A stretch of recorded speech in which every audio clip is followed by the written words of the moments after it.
Hello there, nieces and nephews. Welcome back to my channel, Travels by Auntie Jennie.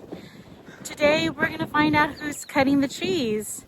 Yes, that's right. We're here at Point Reyes Farmstead Cheese, and we're going to do some cheese tasting. Come join us. I'm so excited for my cheese tasting here at Point Reyes Farmstead Cheese Company. I've been eyeballing this place since last fall, and when I learned that you were able to do cheese tasting here, it was kind of out of season. So now that it's summertime, I'm able to do it. There's a few different cheese tasting experiences here, but we're actually doing the cheese lovers tasting. And if you're interested in doing some cheese tasting, it's highly recommended that you make reservations online before heading over there. You can smell the air back here. The Cheese Lovers Tasting is only available Fridays and Saturdays within the months of June through September.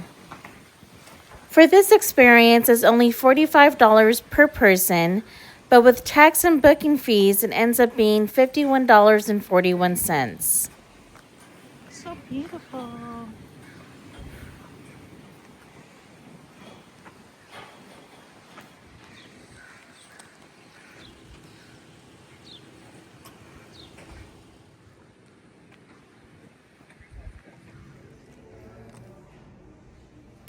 We took the 1:30 experience time slot, and we got here a little bit early, so we decided to go around the marketplace and wander a bit.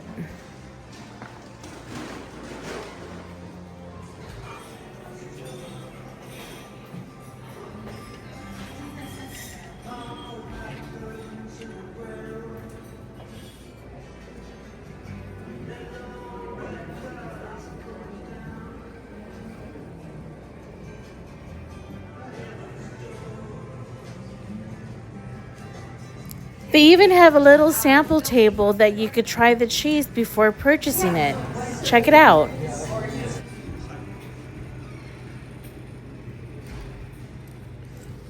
going to try the brie.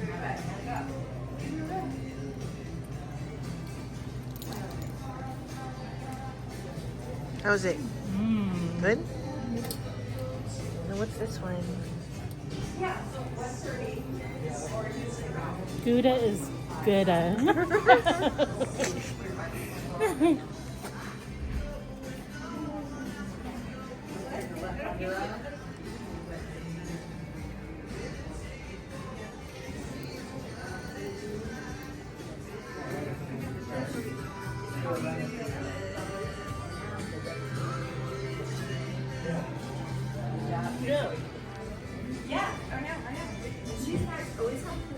It's now time for our cheese tasting experience. Oh, great. Right here.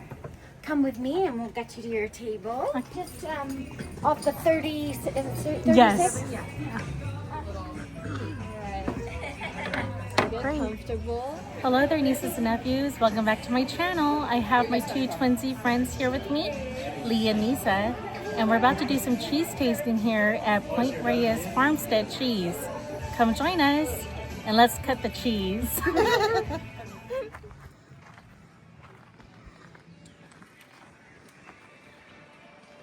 I know you can't see it, but we're actually by the water here. And so it was a little bit cooler in this area because of that. We even had time to take some photos around the patio area. Check it out.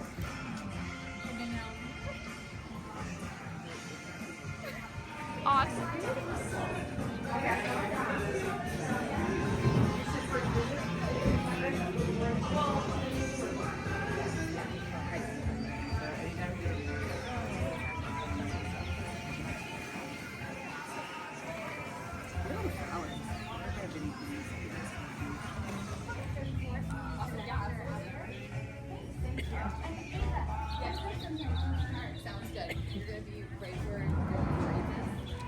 Oh yeah, I do know this.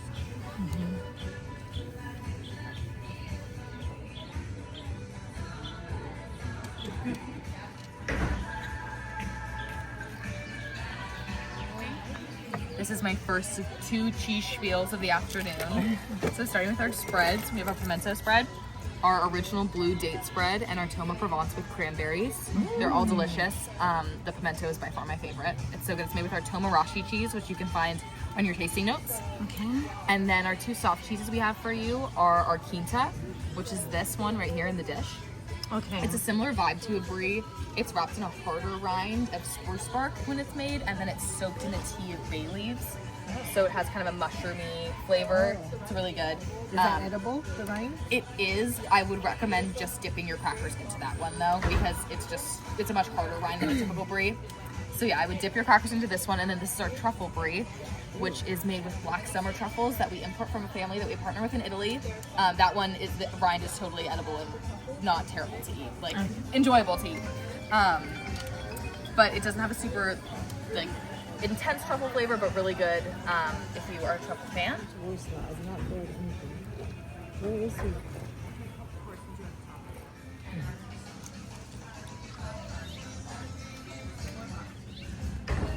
Shoot, that's like half.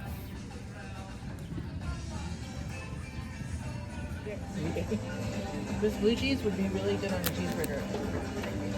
That was really good. That one has cranberries. I forgot. Ours is different from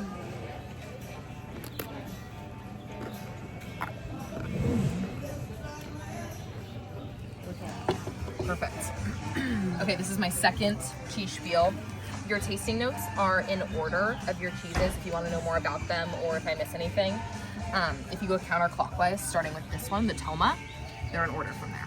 Okay. So the Toma is the plainest cheese on the board. It's kind of the equivalent of a mild cheddar or a Havarti. It's really delicious. It's buttery and creamy, and it's the base for the next 3 flavored Tomas.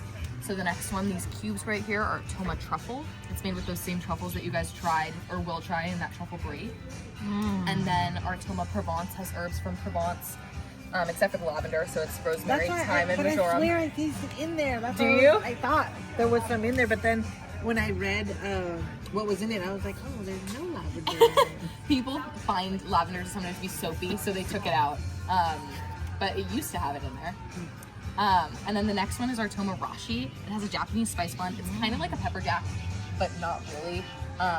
It doesn't have a ton of heat to it, but a really interesting flavor that pairs super well with those dark chocolates. Yeah, it was really good. I tried a little. Oh, did sample. you? That's what was my favorite one so far. Yeah, it's delicious. And then all of the cheese on the board are aged for about 3 months, aside from our Gouda, which is the next one.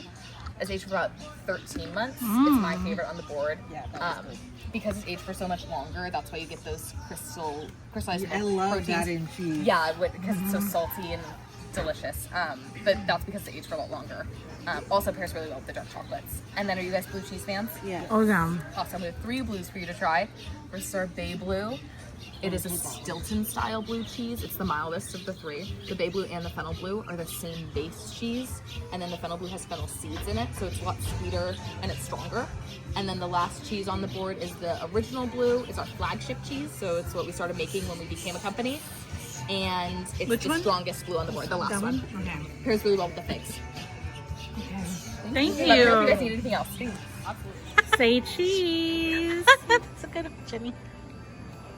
In addition to our tasting, we also ordered the summer garden salad and the Toma mac and cheese. Wow. Reyes Farmstead Cheese Company starts far on that other side of the trees there that you can see past the meadows. That is Point Reyes Station, and that is where Bob Giacomini grew up on a dairy farm. Right behind the fire station there. So if you end up wandering through Point Reyes Station, keep an eye out for the fire station. Right behind there is actually the Giacomini wetlands. That dairy farm has been restored, and you can hike on trails back there. But Bob, back in the day, went to Davis for college, and he met his wife, Dean, and they moved here in 1959. This farm is 720 acres, and they started with 150 Holstein cows. You may have seen some of the black and white ladies wandering around the farm. Those are Holsteins. Today we have 900 head of cattle. We're milking about 460. So the rest are babies or teenagers. So Bob and Dean raised those cows, and they raised 4 beautiful daughters. farmers were not super interested in the cows. So they were encouraged to go off and have careers, which they did. They all went off and had these really cool careers. And then they were called back to the farm in the late 90s. And Bob and Dean were like, all right, guys, we're thinking about retiring. We need to decide what's going to happen with the farm. And the sisters were like, oh, we'd hate to see this farm go into somebody else's hands. So they all got together and they wrote a business plan. And they decided to make a blue cheese. There was not a blue cheese being made in California at the time. And they were like, aha, we can own this market. So Bob really also loved blue cheese. But they needed someone to help them make it. So they recruited a cheesemaker from the Midwest who really knew blue cheese. And for the next 10 years, that was all they made, was the original blue cheese. They grew the marketing, the distribution, the sales. My mom is in Boston and she can find our blue cheese there. So you can find it all over the world now. But during those 10 years, the sisters got really involved in the world of cheese. Coming up at the end of July, there's basically the Oscars of cheese, where you get awards for the cheeses. We get really excited, we break out the champagne, and we celebrate our wins. If you are looking for any of our awards, you can, as you're walking out, you'll see some of our golden bears. We have blue ribbons, we have plaques. We've won a lot of awards over the years. And so the sisters who were super involved in, the cheese festivals and cheese awards, they were ready to expand from blue cheese after 10 years. And their cheesemaker was like, but I'm a blue guy. Why would I make anything other than blue? This is my masterpiece. And they were like, well, it's maybe time for you to retire. So it really was time for him to retire. He moved on, and they brought in a new cheesemaker. Our cheesemaker today is called Kuba Hemmerling. He's originally from Poland, and Kuba, I like to call him a little bit of a mad scientist in the best possible way. Because when it comes to making cheese, it really is about science. So there are 4 ingredients in cheese, and all those 4 ingredients make that whole array of cheeses you have. So it takes a lot of science, composition, chemical, timing to make a really good cheese. But you also have to have that creative spark. And Kuba, you may pass him on his bike. He bikes all around Western. He plays soccer, he sails, he bakes his own bread, he bottles his own wine. He really has that creative flair. So those 2 sides of his personality come together in all of our cheeses. The sisters are still super involved in all of the development, all of our branching out of the different cheeses, but Kuba's our cheese maker, so he makes it come to life. And fun fact, if any of you enjoy that pimento cheese, Jennifer Luttrell is our executive chef and culinary director. She is Kuba's wife, so we have a power duo in the culinary department here. She's also my boss and really cool. So that is a little bit of the history of making cheese here at the farm. I have 2 more things I want to tell you, and I'll let you get back to your cheese. So one of the things that we do here, having a family that's been in the dairy industry and now making cheese, they really care about the environment and how the cows are treated, because it all starts with the milk and the land. And so our cows have this really cool thing where they are milked by robots. Traditional dairies line the cows up in the morning and they get milked once, and then they get lined up in the evening, they get milked again. Our cows have these activity collars that are like a red Apple Watch, almost like a Fitbit around their neck, and that allows them to go into the milking stall and be milked on demand, day or night. We get a lot more milk from the cows now, and we think they're a lot happier. And we also get so much data. So all of that data that gets tracked on their little Fitbit goes right to all of our dairy teams. So they know if anything's wrong with any of our cows. They know how much they're eating, they know how much they're walking, they really track their steps, like some of us. So that's a really cool thing that we do here. It's new technology in the United States. It's been here for about a decade, but it's really been, it came from the Netherlands, and it's pretty common in Europe. So the last thing I want to tell you about is our methane digester. So we have a methane digester. As you're on your way out, you'll notice a big black tarp over a pond. And what we do is we flush our waste out of the barns and into that pond. The solids get separated and reused and as fertilizer, and then the liquids go into that pond. We send some of our whey from our cheese making, and it digests, it activates that waste, and it gets sucked up by perforated pipes that line the top of that tarp, and that gets sent to a converter. We have a 80 kilowatt biofuel generator that powers about 70% of our farm, and that uses that methane gas. So we are literally powered by poop. I'm very proud of that fact. If you guys have any questions about the cheeses, about our cheese making, the farm itself, all of our servers can answer those questions, or you can grab me, especially for the people in the back who might not have heard all of this. I'll come by and answer any questions. But we are hosting a brunch next weekend. We have a dinner August 8th.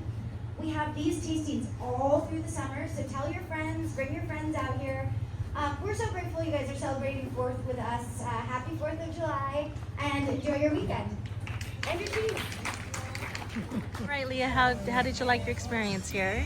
It was amazing. I really loved the mac and cheese, but it needed pepper. Show your black pepper. Black pepper. And I also loved the Gouda. This one. Oh, it's already gone. The other one too. Oh, this one. No, the truffle one. Oh, the truffle one. The brie. Oh, yes. That was amazing. And Nisa, how did you like it? Oh, I loved everything. Everything. Okay, so I really enjoyed my experience here at the cheese factory. Actually, Point Reyes Farmstead cheese. I've been eyeballing this place. Finally made reservations here in the summer of 2025. Everything was delicious. It was overwhelming to where we couldn't even finish all the cheeses. So we're taking them home. I think my favorite is the Gouda, and I think it's also called tamarashi. Yeah, that was my favorite too. It had like a little bit of pepper. It was almost like a pepper jack type of cheese. I love blue cheese, so the original blue cheese you have to try. That's what started this whole place. The stinkier, the better. All right. Thanks for watching.